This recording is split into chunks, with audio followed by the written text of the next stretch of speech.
A new week began. We had reached a point where the humidity of the rainy season left us sweating early in the morning. If some guy runs for office on the platform of installing an escalator on this hill, I'd be willing to vote for him, once I'm old enough to vote. I was sitting in the classroom using a pencil board to fan my neck when oddly enough Haruhi showed up right before the bell rang. She dropped her bag on the desk with a plop. Fan me too. Fan yourself. Haruhi was jutting her lips out with the same sour look on her face as she had when I last saw her 2 days ago, and I had just been thinking about how her expressions started to look normal, but instead she went back to the way she was. Look here, Suzumiya. Have you ever heard the song Bluebird of Happiness? What's it about? Nothing really. Then shut your mouth. Haruhi glared in some upward sideways direction.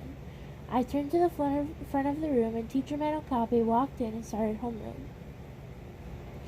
I spent the rest of the class period being pressured from behind by Haruhi's depressing air of displeasure.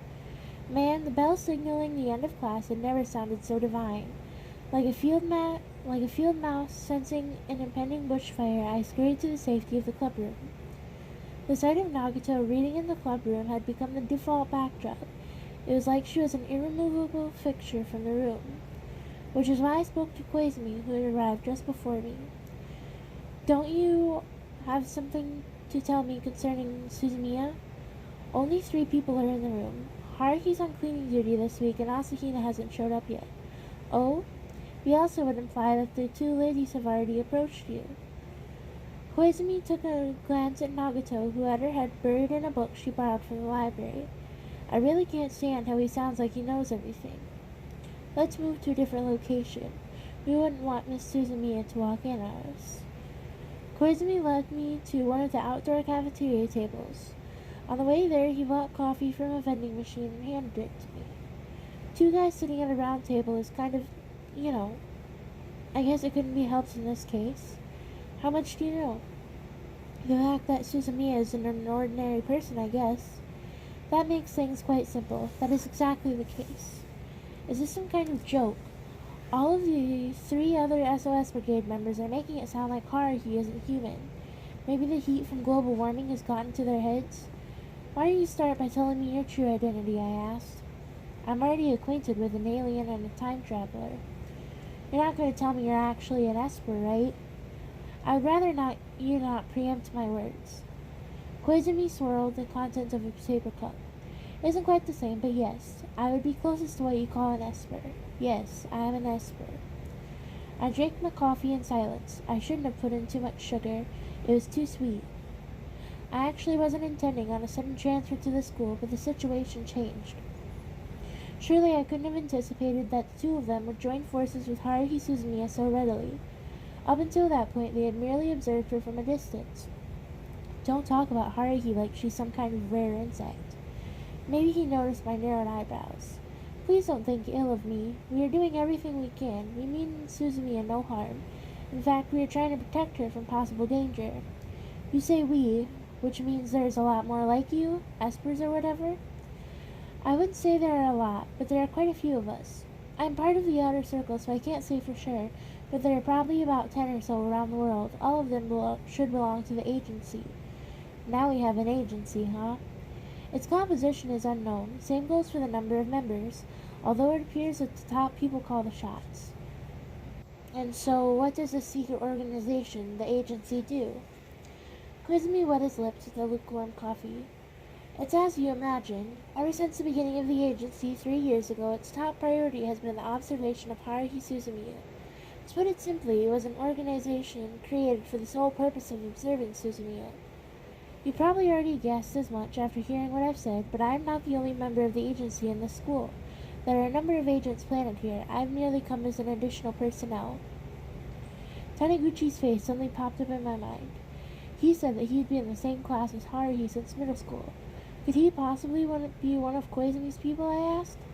Koizumi quickly dodged that question. Well, I don't know about that.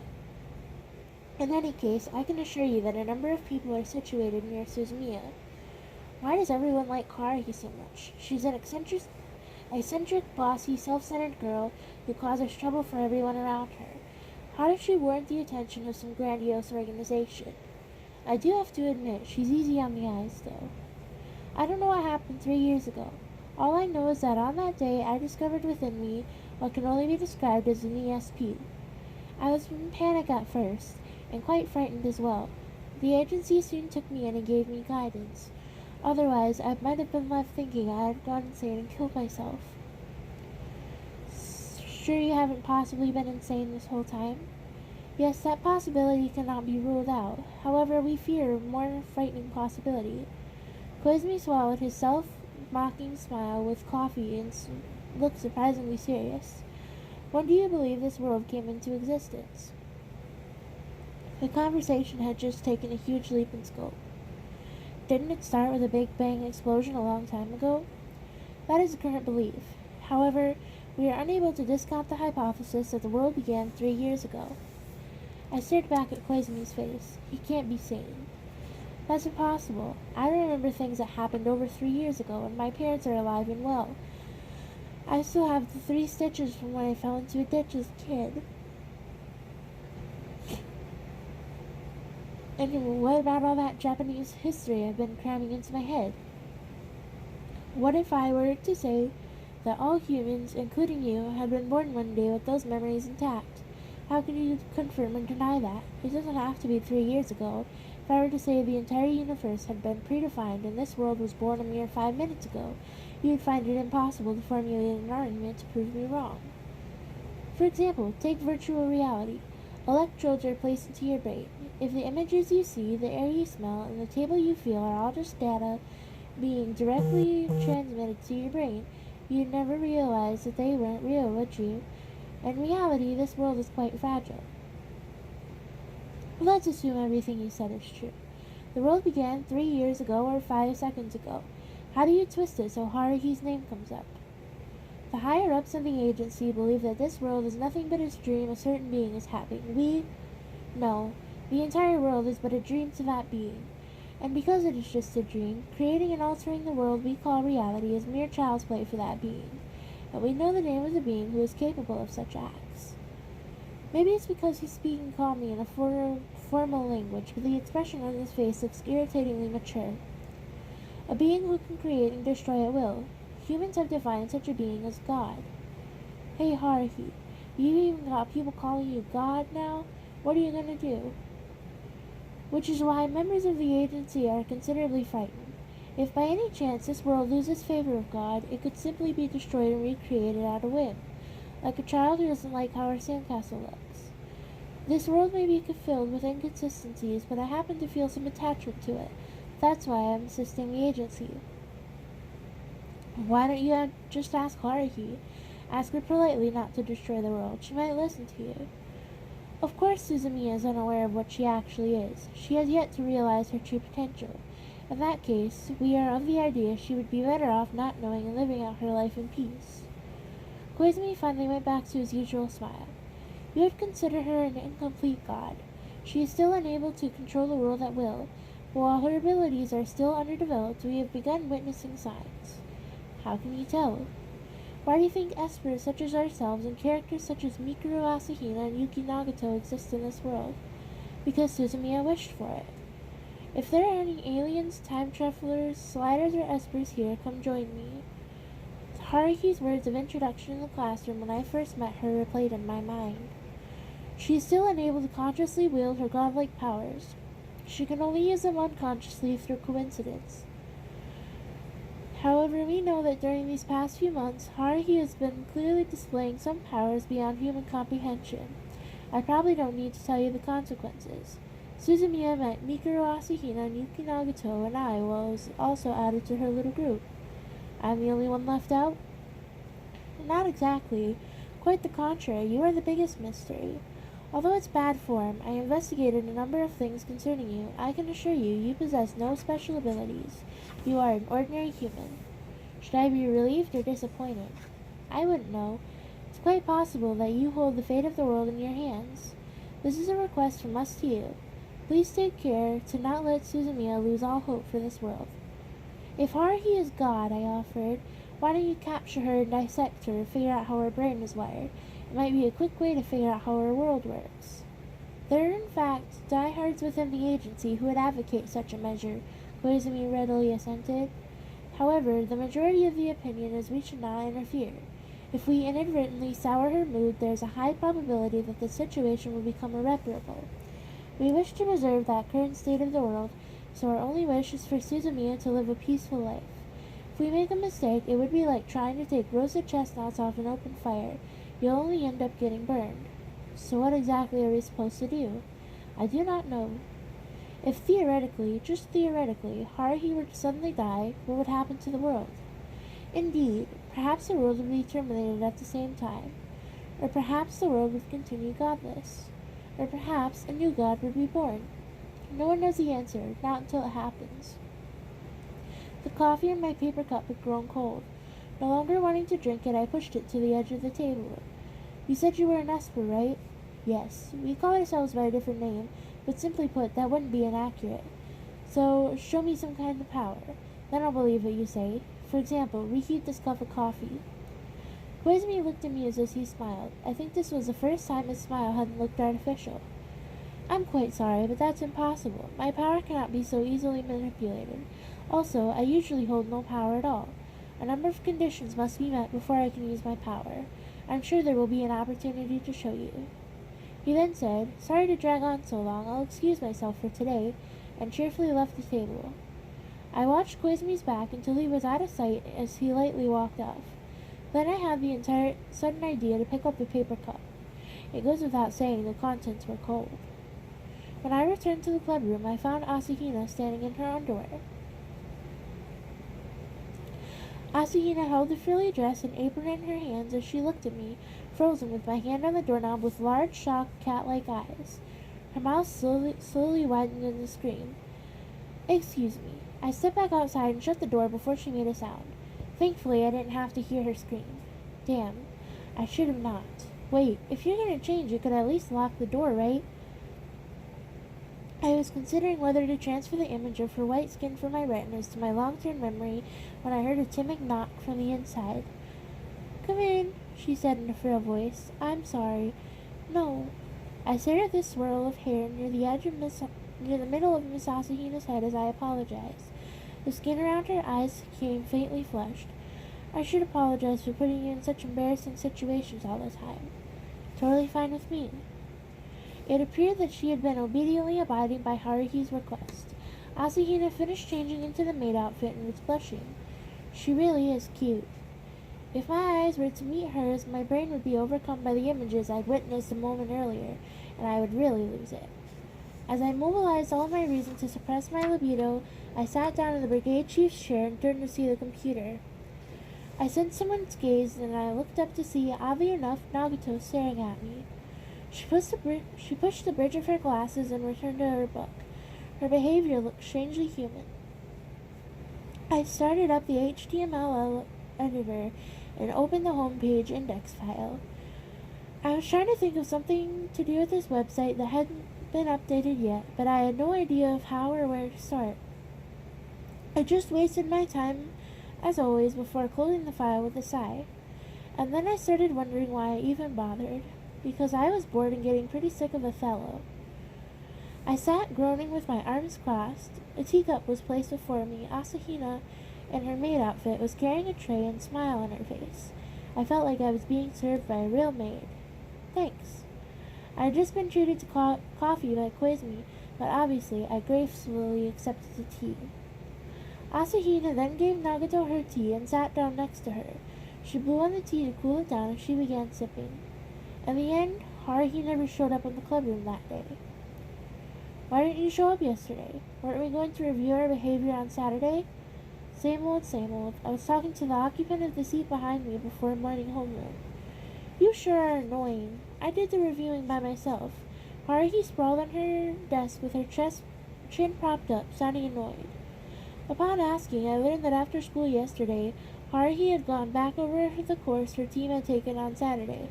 I thought we might have missed something. And here I thought the detectives were the only ones with a habit of repeatedly returning to the scene of the crime.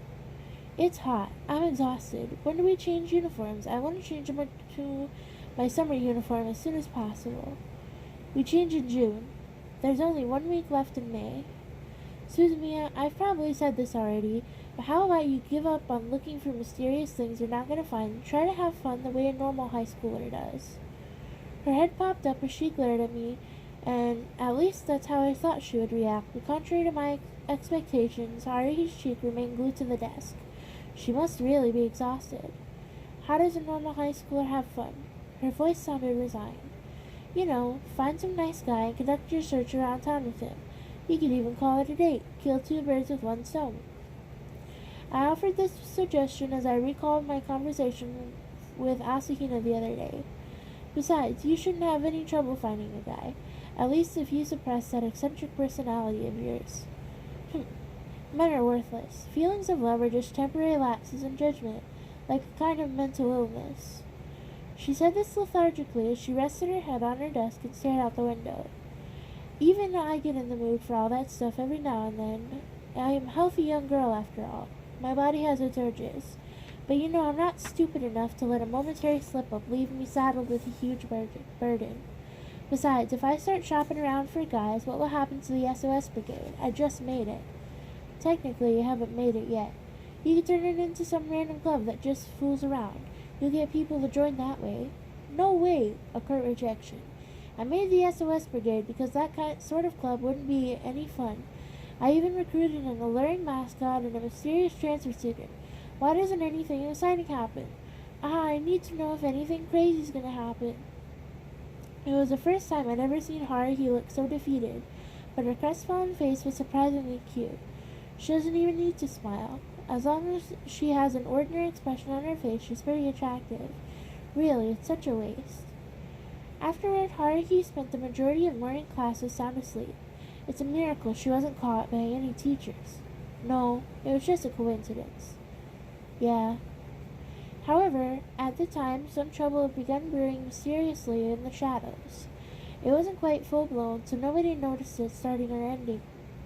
But at least, as a morning homeroom, it was the only thing I could think about. Actually, as I was talking to Haruhi that morning, I had a pending issue on my mind.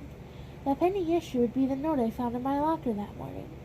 There I found, after school when everyone's gone, come to classroom 1-5, in what was obviously a girl's handwriting. How to interpret this? I had to round up the personalities in my head and hold a conference. Number 1 was saying, something like this has happened before, but the handwriting was so clearly different from Nagato's lettering on the bookmark. The self-proclaimed pseudo-alien had handwriting that was crisp like it was typed. The writing on the note pretty much had high school girl stamped all over it. Besides, Nagato probably wouldn't employ a method as direct as placing a message in my locker. So, number 2 said, could it be Asahina? I also doubted that. I couldn't see her using some ripped-out piece of scrap paper to call me out without setting a specific time. That's right, Asahina would use an envelope and proper writing stationery, and specifying 1-5, my classroom, at the location would be odd. Number 3 went, what about Haruhi? Even less likely. She'd just drag me up the stairs to the landing to talk again like that other time. Koizumi was out for similar reasons. Number 4 finally said that it's a love letter from some unknown person. Setting aside the issue of whether or not this was a love letter, it was certainly a piece of correspondence requesting my presence, though it wasn't necessarily from a girl. Don't let it get to your head. It could just be Taniguchi or Kunakita pulling a prank on me. Indeed, that was the most feasible possibility. This definitely had the markings of a bad joke by that idiot Taniguchi. But if that was the case, I would have expected something more elaborate. During this sequence of thinking, I paraded around the school interior for no real reason. Haruhi had gone home because she wasn't feeling well. I suppose that was convenient for me. I made a brief stop in the clubroom first. If I went back to classroom too soon, I'd probably get sick of waiting in the empty room for some unknown person. And while I was waiting, Taniguchi might show up saying, "Yo, how long were you waiting?" If a little piece of scrap paper was enough to make you come running, you're pretty naive. Haha. That would be even more aggravating. I'd kill some time, hop on over to the classroom, take a peek, make sure no one was there, then head on home. Yeah, the perfect plan. As I walked, nodding to myself, I reached the club room. I remembered to knock. Yes, come in. After confirming Asahina's position, I opened the door. No matter how many times I saw Asahina in her maid outfit, she was still a picture of loveliness. You're late today. Where's Suzumiya? The sight of Asahina brewing tea is quite becoming. She went home. Seemed like she was tired. Now's your chance to counteract. She's weakened right now. I wouldn't do anything like that. With Nagato engrossed in reading, sitting in the background, the two of us drank our tea across from one another. It felt like we were back to being aimless, not quite student association. Koizumi hasn't come yet. Koizumi showed up earlier, but he said he had to go to work, so he left. What kind of work would that be? Well, at least it looks like the person who sent the letter isn't one of the other two people in this room. Having nothing else to do, Asahina and I exchanged scattered bits of conversation as we played Othello. After I racked up 3 wins, we went on the internet and surfed around news sites until Nagato closed her book with a thump. That had become the signal it was time to be ready to go home. I seriously had no idea what the club was doing anymore. Asahina said, I'm going to change. She can go home first. So I took Asahina up on her offer and hightailed it out of the club room. My watch said it was around 5:30. There shouldn't be anyone left in the classroom. Even Taniguchi would have gotten sick of waiting and gone home at this point. Regardless, I raced up the stairs past the second floor, heading for the top floor.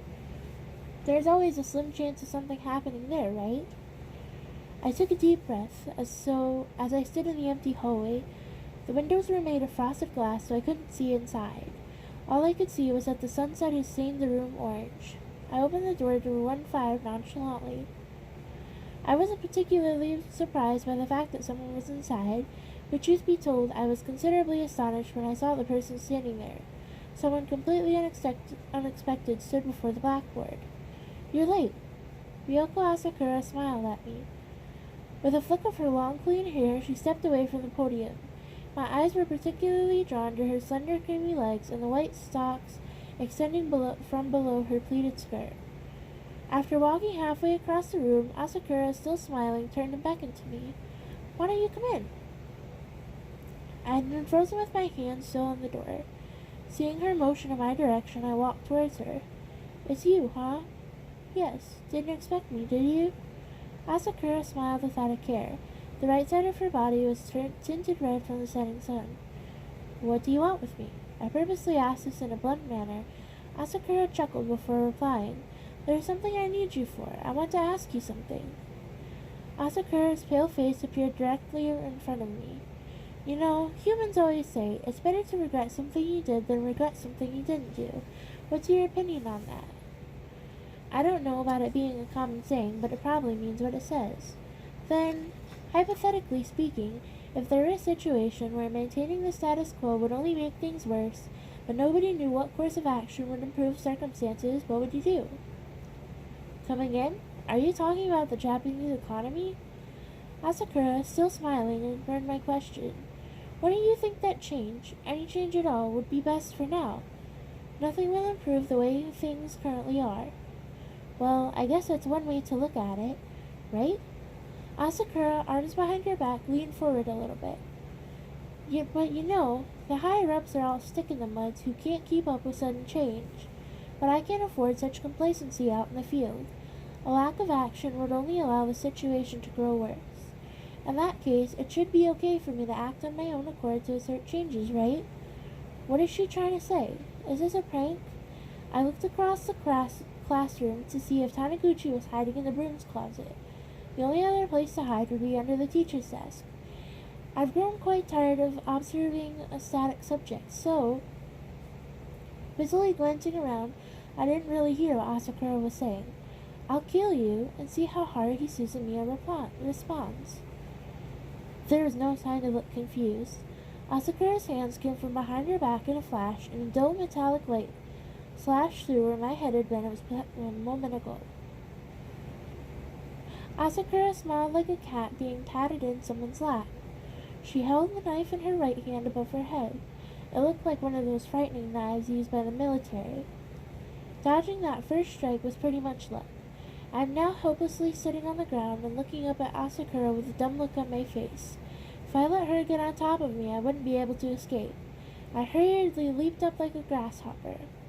For some reason, Asakura didn't give chase. No, wait, what's going on here? Why is Asakura trying to stab me with a knife? Hold on a second. What did Asakura say? Kill me? Why? For what reason? Stop joking around. I was only able to say cliched phrases in this situation. That's really dangerous. A fake knife would be enough to scare anyone, so stop. I have no idea what's going on anymore. If someone does, come here and fill me in. You think that this is a joke? Asakura asked this with a cheerful expression on her face. She looked anything but serious. Though, I suppose a high school girl wielding a knife with a smile on her face is scary enough as it is. Come to think of it, I'm really scared right now. Asakura tapped the dull edge of the knife against her shoulder. You don't want to die. You don't want to be killed. I really don't understand the concept of death for organic life forms. This is a joke, right? It wouldn't be too funny if it was serious, though. Besides, I was finding this hard to believe. It's not like she was some girl whose reputation I had dragged through the mud, or had some ugly breakup with. This was a diligent class president I'd barely ever talked to that was trying to slash me with a piece of military-grade cutlery. I couldn't possibly believe she was serious. However, if that knife was real, and I hadn't made that timely dodge, I would definitely be lying in a pool of my own blood. I don't get it. It's not funny. Just put that dangerous thing down. She paused to think. Sorry, that's impossible. A picture of innocence. Asakura smiled the same smile she had when she was with other girls in the classroom. Because I truly want you to die. She lowered the knife to waist level before charging towards me. Fast. But this time I was ready. Before she made her move, I shot off at lightning speed to escape from the room. Except I crashed into a wall.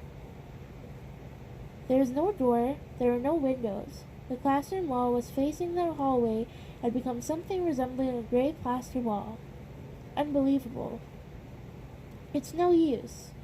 The voice drew closer behind me. This space is now under my data jurisdiction.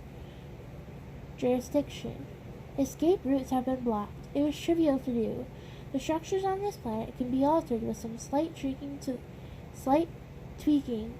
the data for molecular bonds. The classroom is now sealed. No one can enter or leave. I looked far behind me. Even the sunset was gone.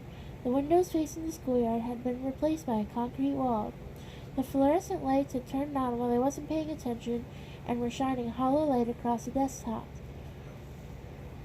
You're kidding, right? Asakura slowly walked towards me, her faint shadow trailing across the floor. Come on, just give up. The result will be the same in the end. Who are you? I kept looking to make sure, but there was only walls to be seen. No sliding door that didn't close, no frosted glass windows, nothing at all. Or maybe the problem here was my head. I gradually wove through the desks, trying to put some distance between she and myself, but she continued to head straight towards me. Desks flew out of her way as Asakura walked towards me unhindered. In contrast, every path I took was blocked by a mass of desks. This cat-and-mouse game didn't last long. I suddenly found myself cornered against the edge of the classroom.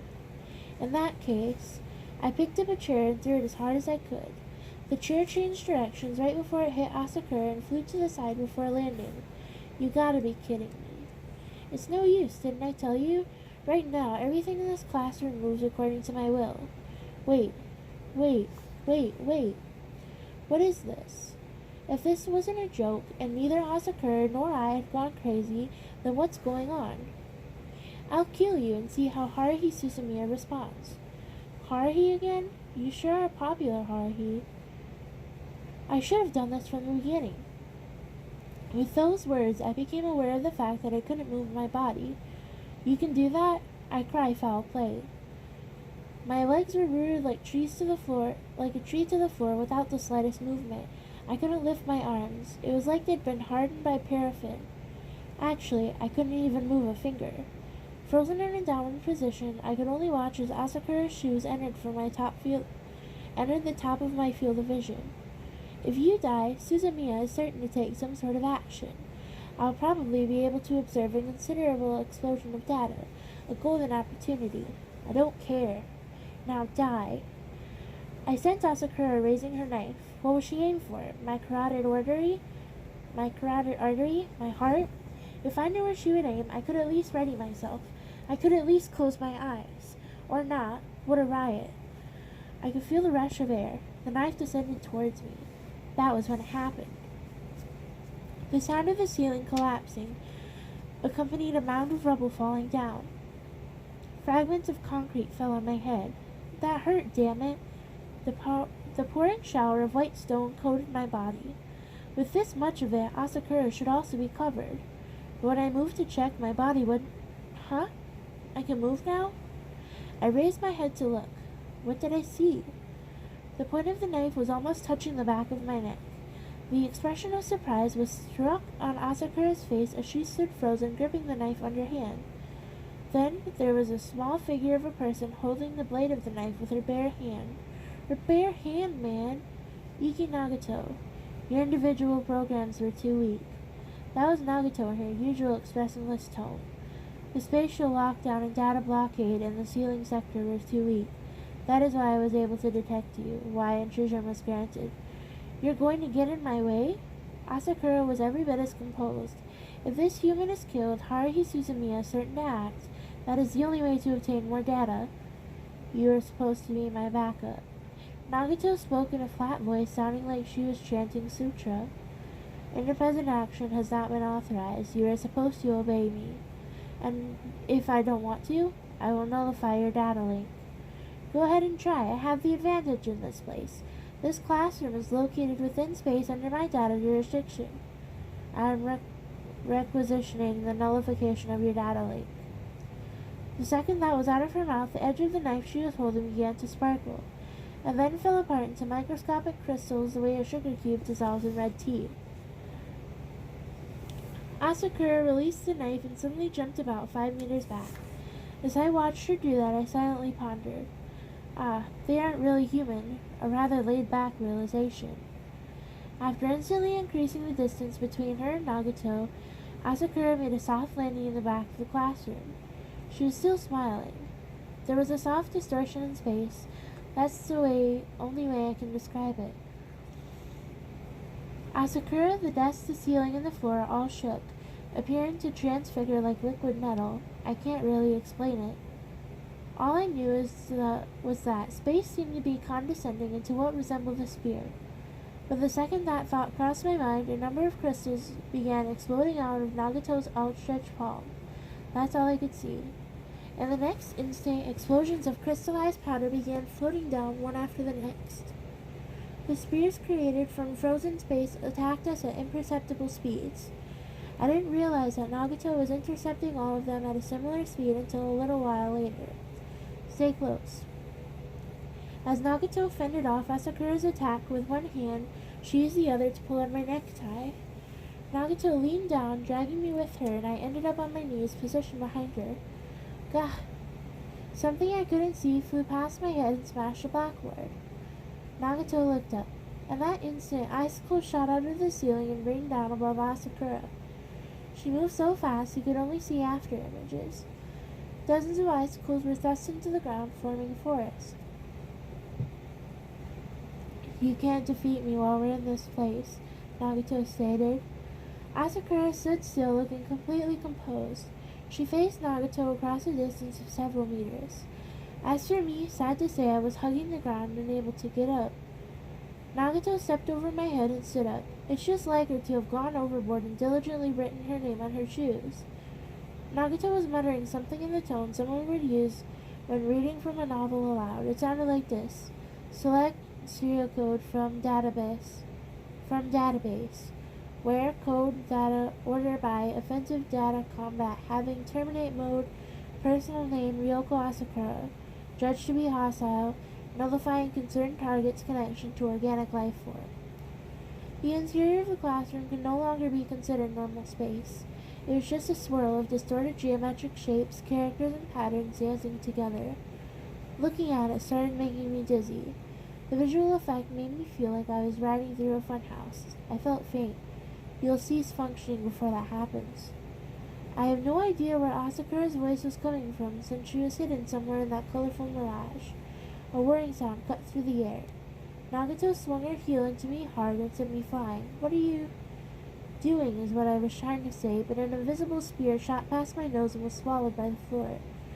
I wonder how long you can last while protecting that thing. Then how about this? The next moment, Nagato was standing in front of me, impaled by a dozen light brown spears. Asakura had attacked both Nagato and me at the same time from multiple directions. While some spears had been crystallized and thus disabled, a few that hadn't been intercepted flew towards me, and Nagato used her own body to protect me. That's how it happened. Of course, at the time I had no way of knowing that. Nagato's glasses fell from her face and softly bounced to the floor. Nagato, there is no need for you to move, Nagato said softly after taking one glance at the dense cluster of spears protruding from her chest and abdomen. A small pool of blood began forming around Nagato's feet. I am fine. No, you don't look fine at all. Nagato pulled one of the spears sticking out of her body without batting an eye and dropped it to the floor. The blood-stained spear hit the floor with a muted sound. A few minutes later, it transformed into a desk. So that's what the spear actually was? Now that you've suffered so much damage, you won't be able to interfere with other data. I'll end this now. I could faintly see Asakura hidden on the other side of the shaky space. She was smiling. She silently raised her two arms, and if I saw correctly, and her arms from shoulder to fingertip became enveloped in a dazzling light that extended 2 arm lengths. No, not just 2 arm lengths. Asakura's arms extended even further, shooting out like wriggling tentacles and attacked from both left and right. Die. Unable to move, Nagato's small body shuddered. Warm red liquid splashed against my face. Asakura's left arm thrust through Nagato's right side. Her right arm shot through Nagato's upper left chest. Her arms then exited through Nagato's back before finally burying themselves on the classroom wall. The blood gushing from Nagato's body flowed down her pale legs to widen the pool of blood. Finished, Nagato said softly as she seized a tentacle. Nothing was happening. What's finished? Asakura sounded like she was sure of victory. The 3 years of your brief life? No. Even with all those serious injuries, Nagato sounded like there was nothing wrong at all. Commence nullification of data link. It happened suddenly. My first thought was that everything in the room was shining, and a second later it all began crumbling into glittering sand. The desk next to me also disintegrated into a gathering of tiny particles before collapsing. Impossible. Asakura stood showered by a rain of crystal grains. This time she was the one who appeared shocked. You're exceptionally skilled, said Nagato. The spears stuck in her body also turned to sand. That is why it took so long to force a program into this space, but it is finished now. You prepared entropy factors before you infiltrated this space. That would explain why you seemed too weak. You had already expended your offensive data before we began. Asakura spoke resignedly as she watched her 2 arms also begin to crystallize. Ah, what a pity. I suppose I was only ever a backup, and I thought there was a good chance to end the stasis. Asakura turned to me. She was back to her classroom face. I've lost. Lucky you. You get to live a little while longer. But you'd best be careful. As you can see, the Overmind has its dissenting voices. Well, humans are the same way. Another agent for the radical faction may come one day, or perhaps Nagato's master may switch views. Asakura was already covered from chest to toe with shining crystals. Enjoy your time with Suzume until then. Bye! Asakura disintegrated into a small sand pit without a sound. The grains of crystal grew finer and finer before finally dissolving and eventually becoming invisible to the eye. All the crystals rained down like rustling fine glass, and the female student known as Ryoko Asakura was eradicated from the school. There's a soft thud. I twisted my head in its direction. Finding that Nagato had collapsed, I hurriedly stood up. Hey, Nagato, hang in there. I'll call an ambulance. No need. Nagato's eyes were open and staring at the ceiling. My body did not suffer a significant injury. This space is what must be normalized first. The avalanche of sand came to a halt. I will remove foreign substances and reconstruct the classroom. And before my eyes, classroom 1-5 was turned back into the familiar 1-5, back to the way it was. Yes, like watching a tape rewind, it reverted back to the usual classroom. The blackboard, the teacher's desk, and the student's desk were born from white sand. Everything was arranged the way it had been when I left the room after school. What am I supposed to say after seeing this? If I hadn't seen it happen with my own 2 eyes, I would just think that it was well-made CGI. Window frames projected from what was only a wall in sections then turned transparent to become glass windows. The setting sun colored Nagato and me a shade of red, just to make sure I checked inside my desk. Everything that was supposed to be in there was just the way I had left it. All that blood from Nagato that had splattered onto my body disappeared while I wasn't paying attention. Impressive. This had to be magic. I knelt down next to Nagato, who was still lying on the floor. Are you really okay? I had to admit I couldn't see a single scratch on her, and you would expect her uniform to be riddled with holes after being impaired on all of those spears, but there wasn't a single one. Processing power was redirected to the data manipulation and transformation. The regeneration of this interface was placed on queue. It is currently running. Need help? I asked. Unexpectedly, Nagato obediently accepted my outstretched hand. I helped her out when... her mouth opened slightly. I forgot to reconstruct my glasses. I'd say you look cuter without them, and I'm not really a glasses man. What is a glasses man? Nothing, I'm just babbling. I see. This wasn't the time for idle conversation. I would later regret not leaving the classroom as soon as possible, even if it meant leaving Nagato behind. The door noisily slipped open. Forgot my stuff. The person who entered the room singing some song he had made up was Taniguchi of all people. I doubt Taniguchi expected there to be anyone in the classroom at this hour. When he noticed our presence, he froze in his tracks, which was followed by him opening his mouth wide open like an idiot. At that moment, I had begun the process of helping Nagato up. If you looked at that particular still frame, my position would suggest that I had actually been pushing her down. My bad. That was Taniguchi in a serious voice I'd never heard him use before. He then stepped back like a crayfish and ran off without shutting the door. I didn't even get a chance to chase him. An interesting person, said Nagato.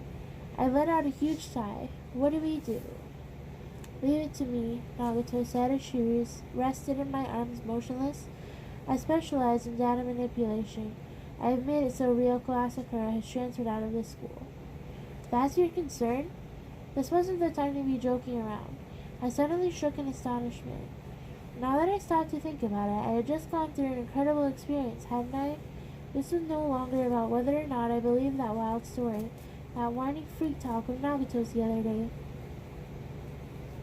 Though I still found it hard to believe, I was about ready to piss my pants during the incident just now. I really thought I was going to die.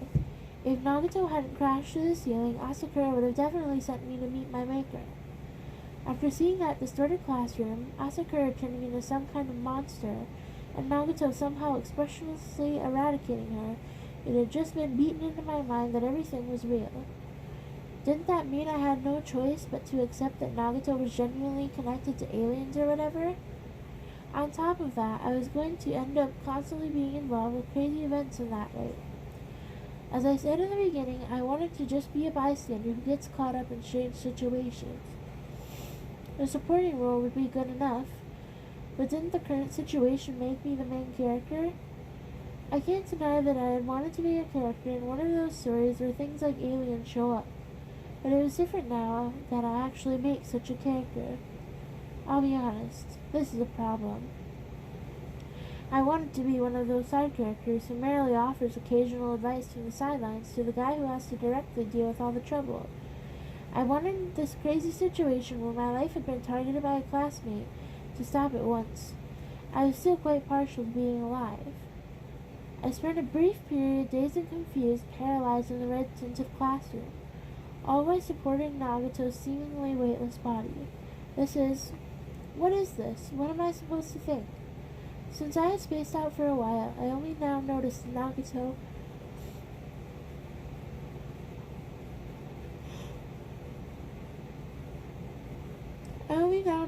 Nagito had been finished with her regeneration or whatever for quite some time and was currently looking up at me with no expression on her face. The next day, Ryoko Asakura didn't show up for class. I suppose that it should have been obvious, but apparently I was the only one who thought so, since Honmin Manokabe said, this concerns Asakura. Due to her father's work, I also find this rather sudden, she is transferred to another school. I was surprised when I heard this morning. Apparently they went overseas. Seems like they departed yesterday. And when that really sketchy sounding story was delivered during homeroom, I was met with what and why? From what were mostly girls in an uproar. The guys were whispering about something with their heads together. Teacher Manokabe also looked like he was deep in thought. Naturally, one particular girl wasn't going to stay quiet. A fish struck my back with a thud. Kyo, something's up here. Haruhi Suzumiya, who had completely bounced back, looked at me with shining eyes. What do I do? Tell her the truth? Actually, Asakura was a colleague of Nagato who was created by this unknown group called the Data Overmind, and I don't really know the details, but they had some kind of falling out over whether or not I should be killed. Why kill me? That's something to do with you, Haruhi, and your data or whatever. In the end, she was turned into sand by Nagato. There you have it. Like hell I can. It's not like I even want to. I would prefer to think it was all one massive hallucination.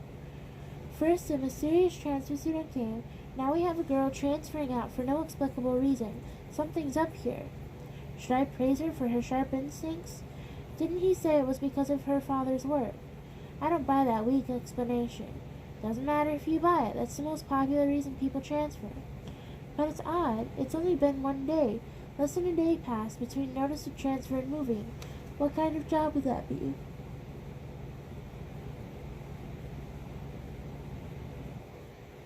Maybe he didn't tell his daughter. That's impossible. This matter needs some investigation. I abandoned the idea of telling her that her father's job was just an excuse and they were actually making a secret move during the night. I know all too well that it wasn't true. Yes, the West Brigade can't sit idly by while a school mystery is waiting to be solved. Give me a break. Yesterday's events demanded I make significant changes. After all, I had been witness to actual supernatural phenomena.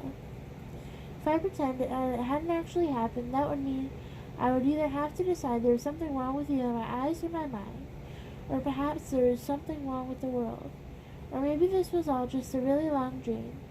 I couldn't bring myself to believe that the world would be unrealistic. Man, don't you think that 15 years and counting is a bit too early for someone to face a turning point in life? Why did I, in my first year of high school, have to consider such philosophical questions as to see how the world should be? I shouldn't have had to think about these things. I'd like it if you didn't give me more work to do, since I already had another pending issue to deal with.